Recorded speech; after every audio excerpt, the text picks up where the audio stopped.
Hello, my name is Abigail Tamayo, and I will be talking about Buddhism, Islamic, cultural, and economical influence on silk in Asia. So let me go over to the next slide. So first off, I would like to talk about silk and its importance. Silk was used in many different things, such as fabrics, paintings, and it was used as a form of currency. And silk was also linked to high social status as it was very expensive. Silk was even used as somewhere to display faith in, such as the Persians wrote scriptures on their own silk to create their own silk cultures. And the reason they used Arabic writing on their silk is to display their sort of affection for the religion, for the Quran that was written in Arabic. It was very important for countries to build their own silk cultures in order to stand out, such as the West dyed their silk in purple, which was a rare color and couldn't be found easily in other places. Persia had mixed textiles, so does India. And again, they wrote their own scripture on their silk. And Persia was very popular on the Silk Road. Pretty much every merchant learned how to speak Persian. So Persia had a very dominant influence on the Silk Road. Let me go to the next slide. So, trading silk. Let's talk more about that. Silk was a common currency in many different places, and it could be traded for a variety of different things, such as heavenly horses, which were used to cross the desert. They were very popular as they were very fast and very strong and could be used to cross the desert, which was, of course, along the Silk Road. And they were seen almost as valuable as silk, and they were highly sought out for even by the Emperor Wu trying to obtain several horses. So that also displays the sort of price that silk had.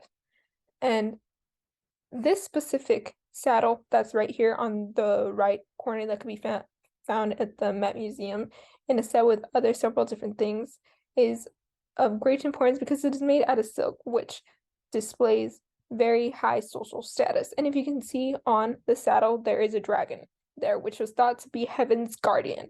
And this is very important because it's not just a piece of object, it's displaying religious aspects, which is very important because you're not just buying silk or a product, you're buying a culture. You're participating, even not directly, you're participating in the spread of religion that was on the Silk Road, whether it was on silk or in other aspects.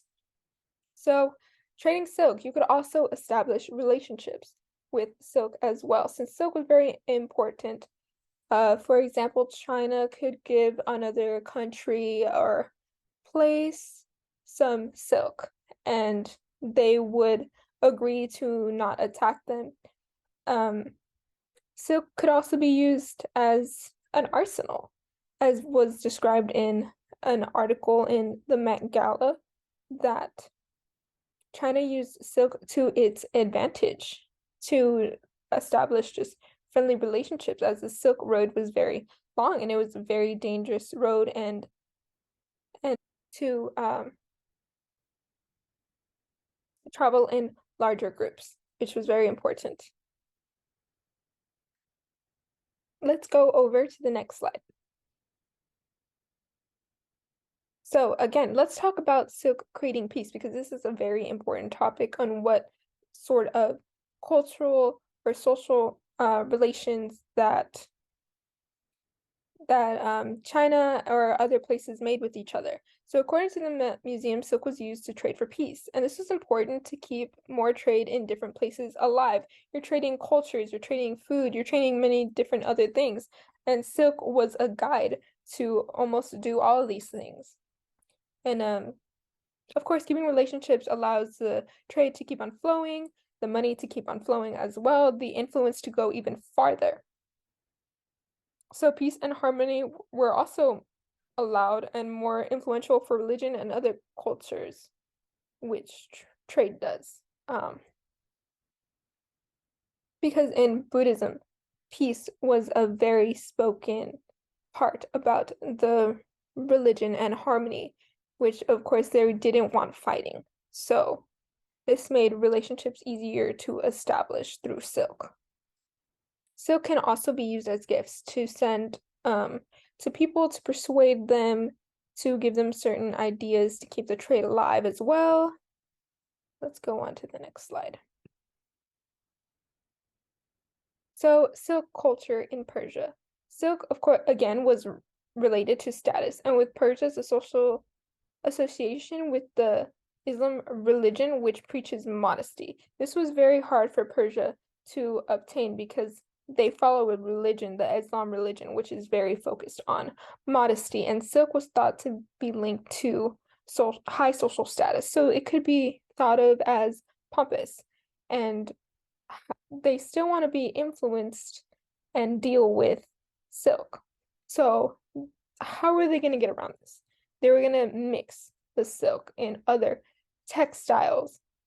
And because it was also very important for the rulers to be linked to high social status. So a lot of rulers would be wearing silk.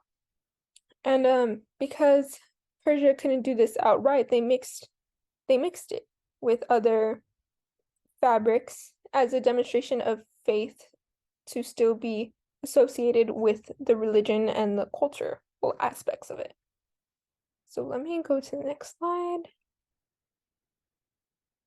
Okay, so let's talk more about mixed textiles. This right here is an example of a robe, even though it's very withered. This was from the 10th century, I believe, and it has inscriptions on it, which of course is, again, most likely from the Quran, very biblical, and it displays their religious affiliation with it. This is for a higher social standing person, such as the ruler, the caliph, and silk was, of course, it was still popular with Islamic countries, and this is the way that they made it seem less pompous. They would mix the textiles, such as cotton or wool or linen, for example. Next slide. Okay, so let's talk about India's silk production. So mixed textiles were also used, and this was made to also be more widely used because there are some people that would not be able to afford silk outright. So mixing it with other cheaper textiles such as wool or cotton made it more easily accessible. The market went wider to a wider different variety of people. India sparked their own silk culture as well by dyeing their silks in other colors such as indigo. And they used a different process. They used a process called resist dye, which was basically reverse dyeing effect. They would put wax on their silk and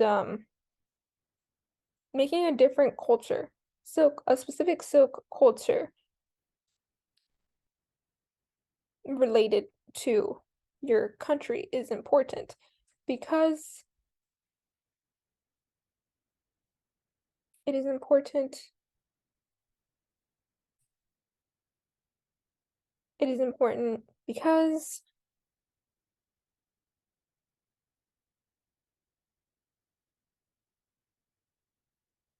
making your own silk culture, such as India or Persia did, is very important because it creates an association with a specific kind of silk that is already dominated in the market. It makes it stand out in different ways and can be impressionable to other countries to also start using this in different ways, such as this beautiful color, red and gold.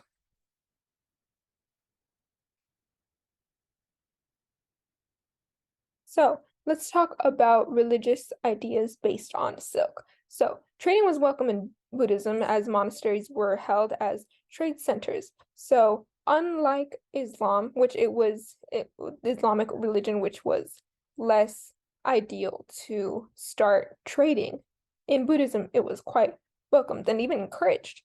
And it was encouraged because in Buddhism practices, there were different attires that you could wear, such as banners and sutra wrappers, And the idea of peace in Buddhism led to gift giving as well, and creating peace with silk. Here is an example of a sutra on silk. You can see the Chinese characters that is written on here on this sutra.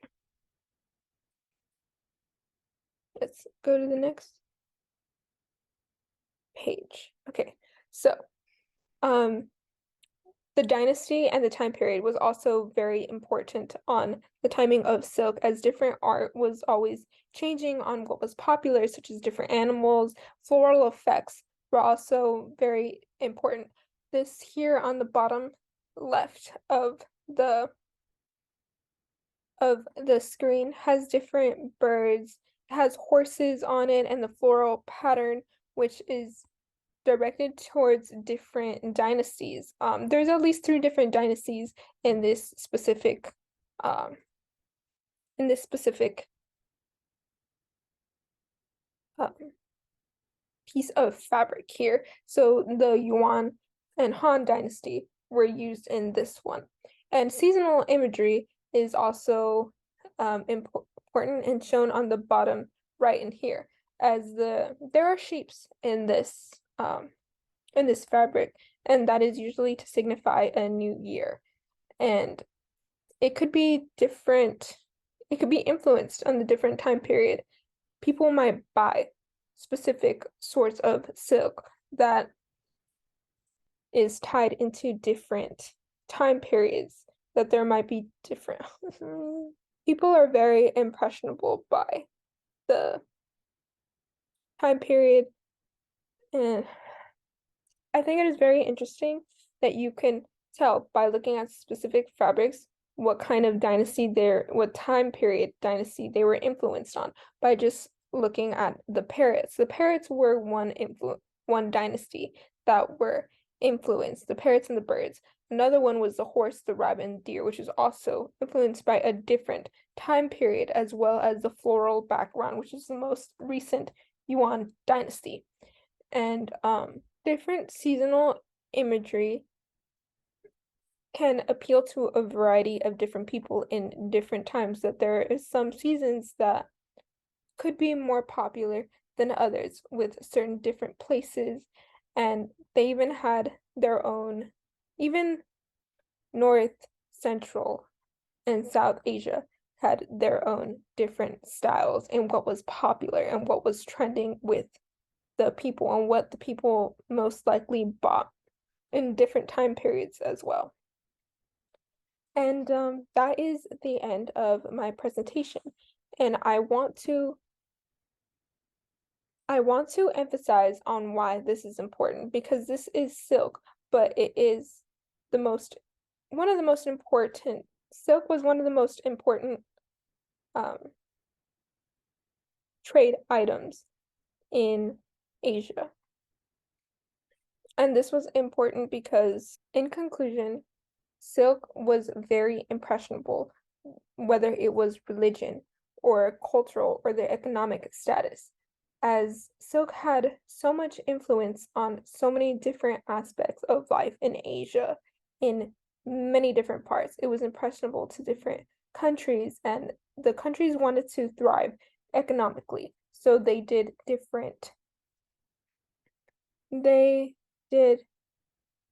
used different art forms, and they used silk in many different ways to be more appealing to either a lot of different group of people, or to try to emphasize more on status and to only be affordable to the wealthy. And thank you. That is my presentation, the end of my presentation.